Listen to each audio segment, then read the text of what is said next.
കഴിഞ്ഞ ദിവസമാണ് തിരഞ്ഞെടുപ്പിലെ തോൽവി സംബന്ധിച്ച് CPI സംസ്ഥാന സെക്രട്ടറി ബിനോയ് വിശ്വം തുറന്ന കത്തെഴുതിയത്. പാർട്ടി പ്രവർത്തകർ തിരുത്തൽ നടപടികളിലേക്ക് കടക്കണമെന്ന് നിർദ്ദേശിക്കുന്ന കത്തായിരുന്നു അതെങ്കിലും കത്തിലെ വിമർശനങ്ങൾ എല്ലാം തന്നെ പലപ്പോഴും ഭരണത്തിലെ ഉന്നതർക്കും അതിനെ നയിക്കുന്ന മുഖ്യമന്ത്രിയിലേക്കുമാണ് ചെന്നെത്തി നിൽക്കുന്നത്. CPM-നുള്ളിൽ നിന്നും പിണറായിക്കെതിരെ കടുത്ത വിമർശനം ഉയരുമ്പോഴാണ് ഘടകകക്ഷി നേതാക്കളും മുനവച്ച വാക്കുകളുമായി ഉപദേശവുമായി എത്തുന്നത്. തികച്ചും അപ്രതീക്ഷിതമായ പരാജയമാണ് ഇടതുമുന്നണിക്കുണ്ടായത്. എല്ലാ കാലത്തും പാർട്ടി പറഞ്ഞു ശീലിച്ച പതിവ് ഉത്തരങ്ങൾ കൊണ്ട് ഇപ്പോഴത്തെ സാഹചര്യം മറികടക്കാമെന്ന് കരുതുന്നുമുണ്ട്. ജനങ്ങളിലേക്ക് പോകാനും അവരിൽ നിന്ന് പാഠം പഠിക്കാനുമുള്ള കമ്മ്യൂണിസ്റ്റ് കർത്തവ്യം മറക്കരുതെന്നാണ് ബിനോയ് വിശ്വം തുറന്ന കത്തിൽ ചൂണ്ടിക്കാട്ടുന്നത്. എല്ലാത്തിനേക്കാളും വലിയവർ ജനങ്ങളാണ്. അവരോട് ഇടതുപക്ഷം പഴകേണ്ടത് നിറഞ്ഞ കൂറോടെയും വിനയത്തോടെയുമാകണം. അവരുയർത്തുന്ന വിമർശനങ്ങൾക്ക് മുൻപിൽ അസഹിഷ്ണുക്കളാകാൻ നമുക്ക് അവകാശമില്ലെന്നും പാർട്ടി മുഖമാസികയായ നവയുഗത്തിൽ ബ്രാഞ്ച് സെക്രട്ടറിമാർക്കുള്ള കത്തിൽ ബിനോയ് വിശ്വം പറഞ്ഞു. തിരിച്ചടിയെപ്പറ്റി LDF ആഴത്തിൽ പഠിക്കേണ്ടതുണ്ട്.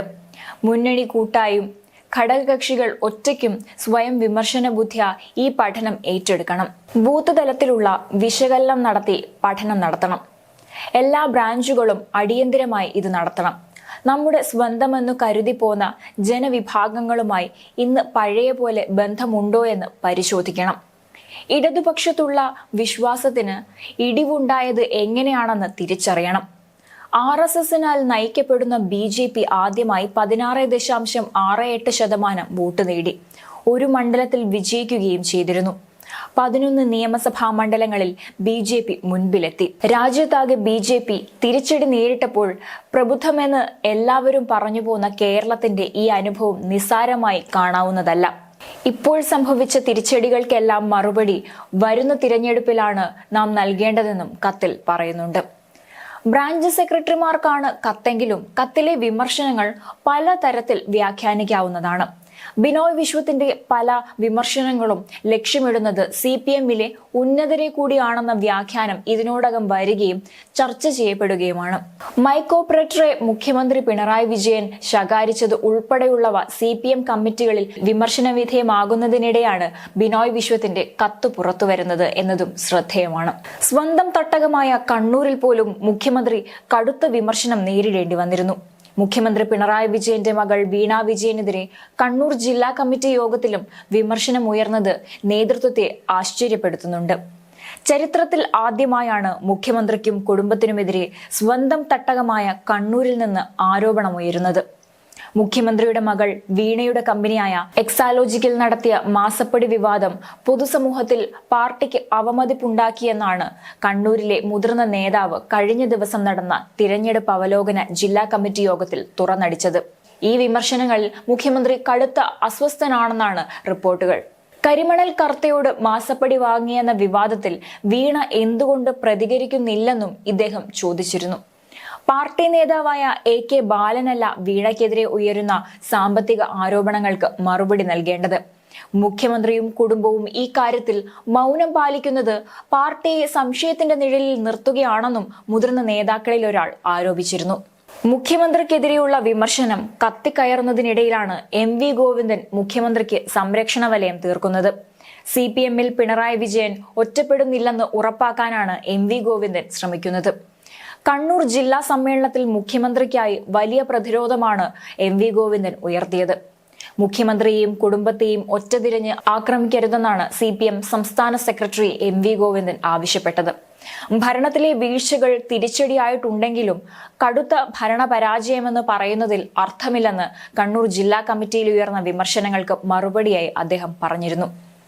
പരാജയ ഉത്തരവാദിത്വം കൂട്ടായി ഏറ്റെടുക്കണമെന്ന ആവശ്യമാണ് ഗോവിന്ദൻ മുന്നോട്ട് വെച്ചത്.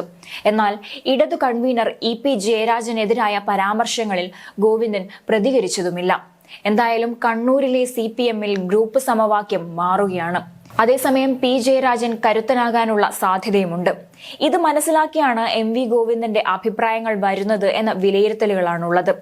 പിണറായിയെ പിന്തുണയ്ക്കുന്നവരെ കൂടെ നിർത്തി കണ്ണൂരിൽ ആധിപത്യം തുടരാനാണ് MV ഗോവിന്ദന്റെ ശ്രമം.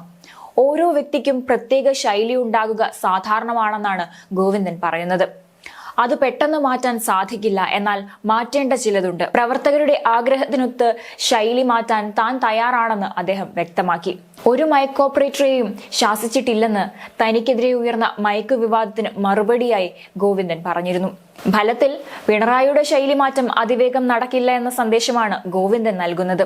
CPM ജില്ലാ നേതൃയോഗങ്ങളിൽ മുഖ്യമന്ത്രി പിണറായി വിജയനെതിരെ ഉയരുന്ന വിമർശനങ്ങൾ മുഖ്യമന്ത്രിക്ക് കടുത്ത അതൃപ്തിയുണ്ട്. വീണ്ടും പാർട്ടിയിൽ വിഭാഗീയതയുണ്ടാകുന്നു എന്ന വിലയിരുത്തലിലാണ് പിണറായി ക്യാമ്പുള്ളത്. ഇതിനെ സംഘടനാ കരുത്തിൽ ഒതുക്കാനാണ് തീരുമാനവും. CPM-ന് തുടർഭരണം നൽകിയ മുഖ്യമന്ത്രിയെ ലക്ഷ്യമിടുന്നത് ചിലരാണ്. KK ശൈലജയെ മുഖ്യമന്ത്രിയായി ഉയർത്തിക്കാട്ടാനാണ് ശ്രമിക്കുന്നത്. പിണറായിയുടെ നേതൃത്വം ഉണ്ടെങ്കിലേ വീണ്ടും അധികാര തുടർച്ച കിട്ടുമെന്നാണ് CPM-ലെ പിണറായി അനുകൂലികളുടെ നിലപാട്. എറണാകുളത്തും പത്തനംതിട്ടയിലും കണ്ണൂരിലും ലോക്സഭാ തോൽവിയുടെ ഉത്തരവാദി പിണറായി ആണെന്ന തരത്തിലാണ് ചർച്ചകൾ. കണ്ണൂരിലേത് അതിരുവിട്ട പ്രതികരണമാണെന്ന നിലപാടും മുഖ്യമന്ത്രിക്കുണ്ട്. അതിനിടയിലാണ് MV ഗോവിന്ദന്റെ പ്രതികരണം എത്തുന്നത്. KK ശൈലജയെ മുഖ്യമന്ത്രിയായി കാണാൻ ആഗ്രഹിക്കുന്ന ജനമുണ്ടെന്ന് സംസ്ഥാന സമിതി യോഗത്തിൽ P ജയരാജൻ പറഞ്ഞിരുന്നു. അതും വ്യാപകമായി ചർച്ചയായി. പാർട്ടിയിൽ വീണ്ടും വിഭാഗീയത തലപൊക്കാനുള്ള സാധ്യതയായാണ് ഇതിനെ പിണറായി വിഭാഗം കണ്ടിരുന്നത്. അതുകൊണ്ട് തന്നെ മുൻപ് വിഭാഗീയത ഇല്ലാതാക്കാനായി നടത്തിയതിന് സമാനമായ വെട്ടിത്തിരുത്തലുകൾ വീണ്ടും ഉണ്ടായേക്കും. വിമർശനം ഉന്നയിക്കുന്നവരെ എല്ലാം നിരീക്ഷിക്കാനും സംവിധാനം വരുന്നതായിരിക്കും. വിഭാഗീയത ഇല്ലാതായതുകൊണ്ടാണ് തുടർഭരണം സാധ്യമായത്. ലോക്സഭയിൽ തോറ്റെങ്കിലും നിയമസഭയിൽ ജയിക്കാം. അതിനുള്ള സാധ്യത ഉൾപാർട്ടി ചർച്ചകൾ തിരിച്ചറിയണമെന്നാണ് ഔദ്യോഗിക പക്ഷത്തിന്റെ നിലപാട്. പാർട്ടി ചർച്ചകൾ മാധ്യമങ്ങൾക്ക് ചോർത്തി നൽകുന്നവരെ കണ്ടെത്താനും സംവിധാനം വരുന്നതായിരിക്കും. മുഖ്യമന്ത്രി പിണറായി വിജയനെതിരെ CPM എറണാകുളം ജില്ലാ കമ്മിറ്റിയിലും വിമർശനം ശക്തമായി തന്നെ ഉണ്ടായിരുന്നു.